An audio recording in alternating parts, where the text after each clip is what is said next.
Have you ever wondered what the world was like before your smartphone, your laptop, or even the internet? It's hard to imagine, right? Computers are so woven into our lives, it feels like they've always been here. But the journey to the powerful devices in our pockets is a long and fascinating story, filled with brilliant minds, bizarre machines, and breakthrough moments that changed everything. So, where did it all start? It wasn't with a silicon chip or a flashy screen, but with gears, levers, and the simple human desire to count faster. Let's rewind the clock way back. For centuries, the most advanced calculator was the abacus. But in the 17th century, thinkers like Blaise Pascal and Gottfried Leibniz started building mechanical calculators. These were intricate boxes of gears and wheels that could add, subtract, multiply, and divide. They were marvels of engineering, but they were limited. They could only perform one calculation at a time. The real conceptual leap came in the 1830s with a visionary English mathematician named Charles Babbage. Babbage is often called the father of the computer. He designed two revolutionary machines. First, the difference engine, a massive mechanical calculator designed to automatically compute polynomial functions.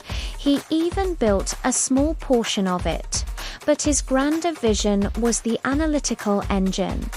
This wasn't just a calculator, it was a general-purpose programmable computer. It had a mill for processing what we call a CPU and a store for memory. It took instructions from punched cards, an idea borrowed from the jacquard loom which used cards to weave complex patterns.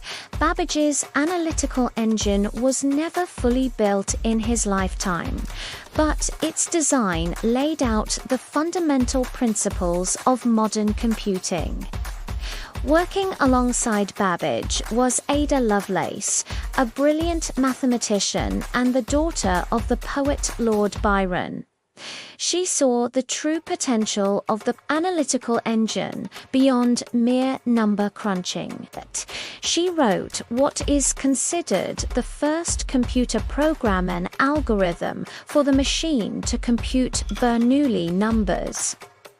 Lovelace envisioned that the engine could one day create music or art, understanding that it could manipulate any symbol, not just numbers. Her insights were so far ahead of their time that she is now recognized as the world's first computer programmer. For the next century, Babbage and Lovelace's ideas remained largely theoretical. The mechanical technology of the time just couldn't keep up with their vision. The world needed a new technology to make these concepts a reality. Electronics, the big shift began in the early 20th century with the invention of the vacuum tube. These glass tubes could act as switches, controlling the flow of electricity far faster than any mechanical part. The urgency of World War II accelerated everything. Governments poured resources into developing technology for code breaking and calculating artillery firing tables. In Britain, a team at Bletchley Park, led by Alan Turing, developed Colossus, the world's first programmable electronic digital computer. Its purpose was singular: to crack the sophisticated codes used by the German High Command. Colossus was a behemoth filled with thousands of vacuum tubes, and it played a crucial role in the Allied victory. Turing's theoretical work on the Turing machine also provided a formal model of computation that still underpins computer science today. Meanwhile, across the Atlantic in the United States, another giant was taking shape. In 1946, John Mauchly and J. Presper Eckert at the University of Pennsylvania unveiled ENIAC, the Electronic Numerical Integrator and Computer. If Colossus was a secret, ENIAC was a public spectacle. It was a monster, weighing 30 tons and filling an entire room. With over 17,000 vacuum tubes, its lights would dim the city of Philadelphia when it was powered on. ENIAC could perform calculations 1,000 times faster than any previous machine. But it was a pain to program.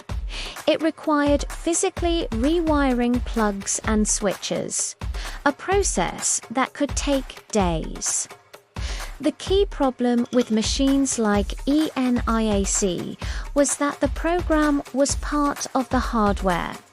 The next major innovation, credited largely to mathematician John von Neumann, was the stored program concept.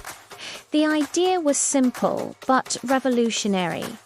What if the computer's instructions could be stored in its memory, just like the data it was working on?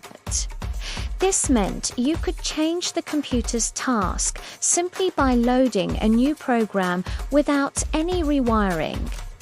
This architecture CPU memory for both data and instructions, and input-output devices became known as the von Neumann architecture, and it is the basis for virtually every computer built since the first computers to implement this design, like EDSAC in the UK and EDVAC in the US, marked the true beginning of the modern computing era. But vacuum tubes had their problems. They were bulky, unreliable, and generated a ton of heat. The next game changer arrived in 1947 at Bell Labs, the transistor, invented by John Bardeen, Walter Brattain, and William Shockley. The transistor was a tiny solid-state switch. It was smaller, faster, more reliable, and used far less power than a vacuum tube. This invention would earn them the Nobel Prize and pave the way for smaller, more powerful computers. Throughout the 1950s and 60s, transistors replaced vacuum tubes, leading to the second generation of computers. These mainframe computers were still huge and expensive, mostly used by large corporations, universities, and governments.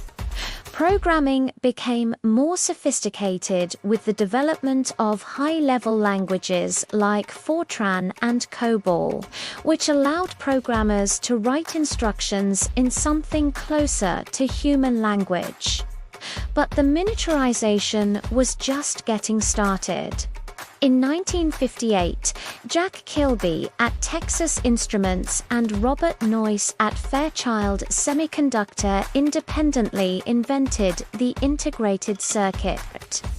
This was the idea of putting multiple transistors, resistors, and capacitors onto a single piece of semiconductor material, a microchip.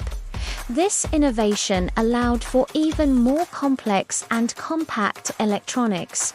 Computers could now get smaller and cheaper.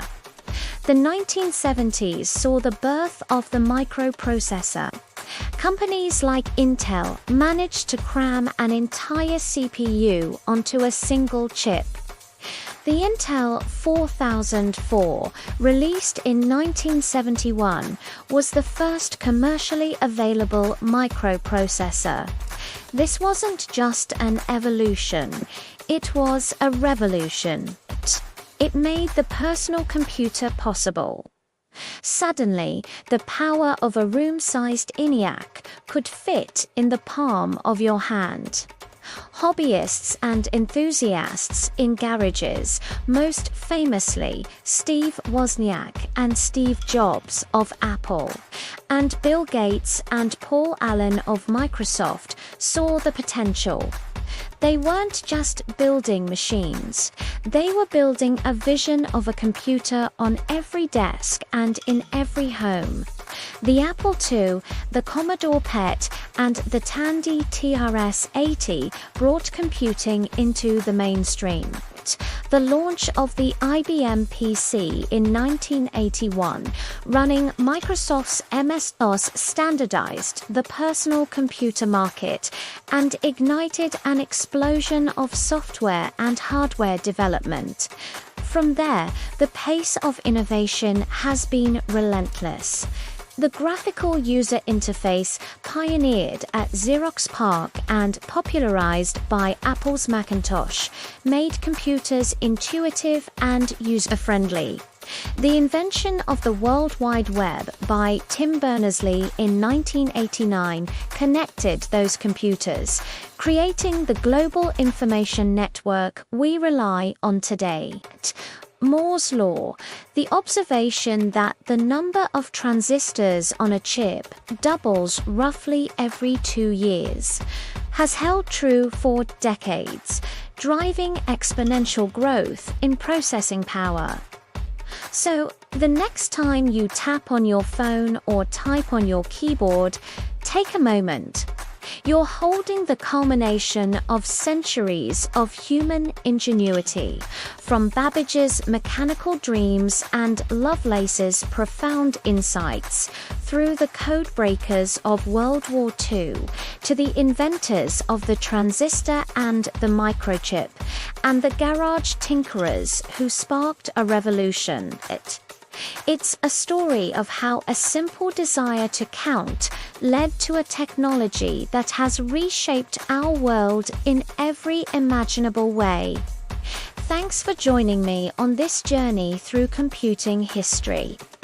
If you found this fascinating, hit that like button and subscribe for more deep dives into the technologies that shape our lives. See you in the next one.